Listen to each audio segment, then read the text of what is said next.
안녕하세요, 내과수의사 이승우입니다. 오늘은 예상하셨겠지만 말티즈 육아법에 대해서 이야기를 해보려고 해요. 제가 진료를 보거나 치료를 하면서 말티즈는 이런 면이 있네? 라거나 말티즈는 이런 질환으로 자주 오는구나 와 같이 제가 느낀 생각들을 위주로 말씀드려 보려고 해요. 그리고 제가 마롱이 아빠잖아요. 그래서 말티즈에 대해서는 더 할 이야기가 많을 것 같아서 제일 먼저 이렇게 말티즈의 육아법을 준비해 봤습니다. 우리 마롱이도 그렇고 진료를 하다가 말티즈들을 보면 대부분 평소에는 착한데 자기들이 싫어하는 행동이 각자 확실하게 있더라고요. 우리 마롱이는 처음 보는 사람이 갑자기 만지려고 하면 싫어해요. 그래서 유모차에 있거나 안겨 있을 때 다가오면 엄청 짖어요. 싫어하는 게 티가 많이 나는 편이라 말티즈는 참지 않지 라는 말도 있잖아요. 그때그때 화를 내는데 그게 또 하찮고 귀여운 매력이 있는 것 같아요. 그래서 종진 원장님이 마롱이 으르렁 화내는 게 귀엽다고 으르렁 할 때마다 간식을 줬더니 이제 만지기만 해도 으르렁 하더라고요. 또 말티즈는 털 빠짐이 비교적 적고 성격도 무난한 편이라 많은 분들이 키우는 견종인 것 같아요. 제가 진료실에서 만나는 아이들 중에서도 말티즈가 정말 많은 걸 보면 옛날이나 지금이나 사랑받는 견종이구나를 느낍니다. 병원에서는 이렇게 많이 만나는데 애견 카페에선 다른 아이들과 어울리며 노는 말티즈 아이들은 많이 못 본 것 같아요. 다른 아이들이랑 사이가 안 좋다기보다는 냄새를 맡고 잔잔하게 있는 건 좋은데 애견 카페에서는 운동장처럼 여기저기 뛰어다니고 엄청 활동적인 아이들이 많잖아요. 예를 들어 푸들이나 비숑 같은 아이들이요. 그 아이들처럼은 대부분 못 놀더라고요. 마롱이도 그렇고 진료 보러 오는 아이들을 보면 친구인 마롱이보다는 사람들에게 관심이 더 많았어요. 말티즈를 많이들 키우셔서 저도 여기서 말티즈 친구들을 참 많이 만나는데요. 제가 아이들을 만나면서 느낀 건 말티즈는 알러지를 가지고 있는 아이들이 많았습니다. 아시는 분들은 아시겠지만 우리 마롱이도 한 알러지를 하는데요. 마롱이 때문에 알러지는 제 자신 있습니다. 심지어 마롱이는 환경 알러지와 식이 알러지 둘 다 있는 애기예요. 다행히 환경 알러지는 내복약을 먹으면 잘 관리가 되는 편이라 아포켈이라는 약물을 먹이면서 관리를 하고 있고요. 많은 종류의 음식에 알러지가 있는데 워낙 다양해서 다 안 먹이는 건 마롱이의 삶의 질이 떨어질 것 같더라고요. 그래서 비교적 괜찮은 간식들은 먹이긴 합니다. 얘가 신기하게 아빠를 닮았는지 저도 어릴 때 알러지가 엄청 심했거든요. 어머니가 과자랑 라면 이런 거 못 먹게 하는 게 전 좀 힘들었어요. 그래서 마롱이도 심한 가려움증이 아니라면 조금은 먹게 해주고 있습니다. 물론 털이 빠지거나 피가 나는 등 심하게 가려워하는 경우에는 절대 먹이지 않고요.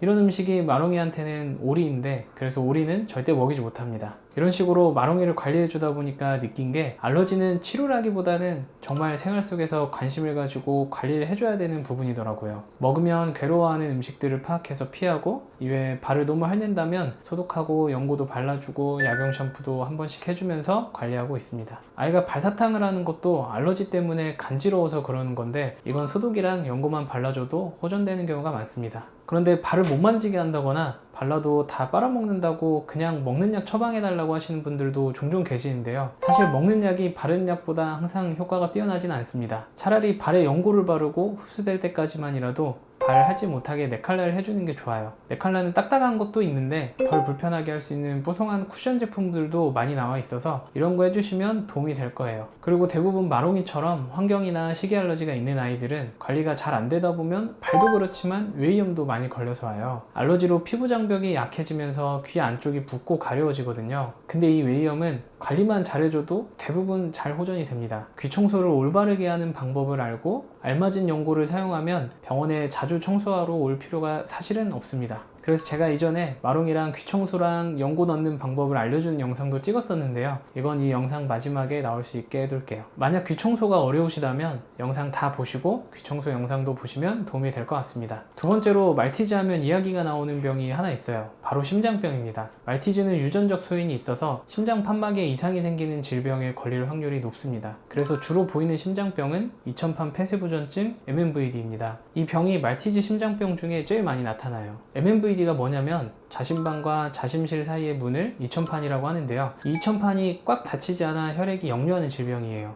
그러다 보니까 심장이 점점 비대해지고 폐에 물이 차는 폐수종을 유발하기도 합니다. MNVD는 단계별로 질병이 진행되는데 B2단계까지를 심장병이라고 해요. 그때까지는 증상이 없거든요. 그래서 B2단계에서 약을 먹으면 심장병이 악화되는 데까지 시간을 늘릴 수 있습니다. 그래서 조기에 검사를 하고 적절한 시기에 약을 복용하는 게 최선이죠. C단계부터는 기능이 망가진 거라서 임상 증상이 생기는데요. 흔히 보이는 증상들은 기력저하, 식욕부진, 호흡곤란, 청색증, 실신 등이 있습니다. 대부분 보호자님들께서 내원하실 때에는 빠른 호흡이나 청색증을 주증으로 오십니다. 그래서 이 병은 예방을 하는 질병은 아니에요. 왜냐면 이게 초기 증상이 사실 거의 없어서 증상을 보인다면 이미 심장 기능 부전, 심부전인 상태니까요. 사실 말티즈를 포함해서 소형견에서는 MNVD가 가장 흔한데요. 사실상 청진만 해도 질병이 있는지 없는지를 알 수 있는 병이라 건강검진이나 다른 데가 아파서 왔을 때도 쉽게 발견할 수 있습니다. 그래서 청진 결과 심자붐이 들린다 혹은 심장병이 있다 라는 소견을 들으면 흉부방사선 검사와 심장초음파 검사를 진행해야 됩니다. MNVD의 치료는 최근 들어 소수의 동물병원에서 심장 수술을 진행하기도 하지만 아직까지는 내복약을 복용하면서 치료하는 경우가 대다수입니다. 내복약을 빼먹지 않고 잘 먹이고 잠잘 때 호흡수를 잘 측정해 주시고 담당 선생님께 잘 말씀해 주셔야 됩니다. 흥분하는 상황은 폐수종을 유발할 수 있으니 산책은 권장하지 않습니다. 그리고 적정 체중 유지가 중요하기 때문에 심장 처방사료를 먹는 것보다는 체중 관리가 더 중요할 수 있습니다. 개인적인 경험으로는 먹성이 좋은 아이들도 처방해준 심장 사료는 잘 먹지 않아서 평소 먹던 사료를 그대로 먹이는 경우가 훨씬 더 많습니다. 이렇게 말티즈가 약한 질병 두 가지를 이야기해봤어요. 질병에 대해 미리 알고 정기적으로 검진하고 관리해주시면 좋을 것 같습니다. 마지막으로 제가 생각하는 말티즈의 육아 난이도와 가족이 되기 좋을 것 같은 사람들에 대해서 말씀드려 볼게요. 난이도는 일단 상, 중, 하가 있다면 중하 정도로 생각을 하는데요. 성격도 좋고 털 빠짐도 없고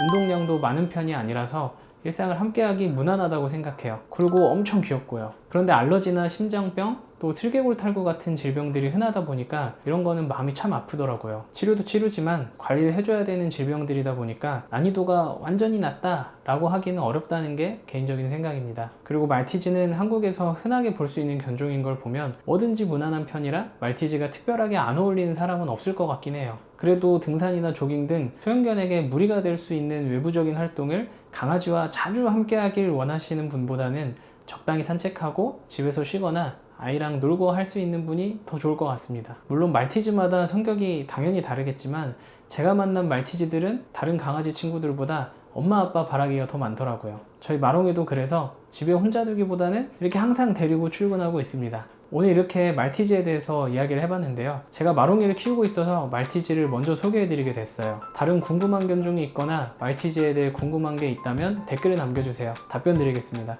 그럼 저희는 다음 영상에서 만나요. 안녕.